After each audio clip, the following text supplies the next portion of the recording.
बात की थी विनम्रता पर, और अब हम बात करेंगे आडंबर या दिखावे की, जो हमारे जीवन में बिन बुलाए ही आ जाता है। जैसे मान लीजिए कि हमारा पड़ोसी लाखों रुपए महीने कमाता है।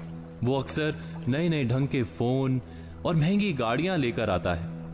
हम उसके बराबर की आमदनी नहीं करते, लेकिन हमारे मन में उसे ये दिखाने की लालसा जागती है कि हम तुमसे कम नहीं हैं। हम उसकी तरह की घड़ियां और फोन खरीदने निकल पड़ते हैं। हम कभी नहीं सोचते कि जाने अनजाने हमें दिखावे या आडंबर की महाघातक बीमारी ने चपेट में ले लिया है।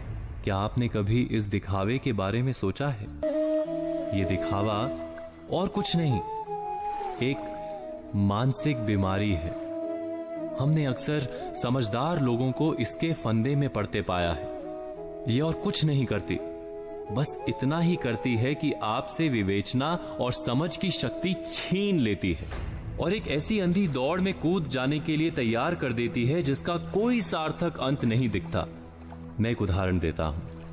आपकी आमदनी लगभग 1 लाख रुपए महीने है, लेकिन आपके एक पड़ोसी की आमदनी 5 लाख रुपए महीने है और आपका पड़ोसी हर महीने लाख रुपए का दिखावटी सामान खरीदता है।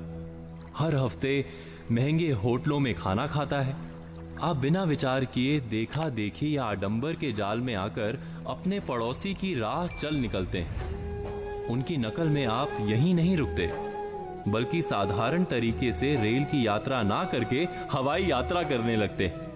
आप अपनी आमदनी और अपने खर्च के अनुपात को भूलकर केवल पड़ोसी के खर्च की प्रतियोगिता पर उतर आते हैं और आडंबर को ध्यान में रखते हैं। आप वैसे ही जीना चाहते हैं जैसे पड़ोसी या संबंधी जीते हैं। महीने 2 महीने या 3 महीने के बाद होने वाली आपकी उलझन का हर कोई सरलता से अंदाजा लगा सकता है। ऐसा नहीं कि आप दिखावे की इस जंजाल से बच नहीं सकते, बस पड़ोसी या संबंधी क्या खरीद रहे हैं इस पर ध्यान देने के स्थान पर आप इस पर ध्यान दें कि उनकी खरीद के पीछे कितना उनका धन बल है और कितना आडंबर। एक बार अगर आपने सरल गणित को समझ लिया तो जीवन में आप कभी भी किसी तरह के आडंबर के खेल में नहीं फंसेंगे।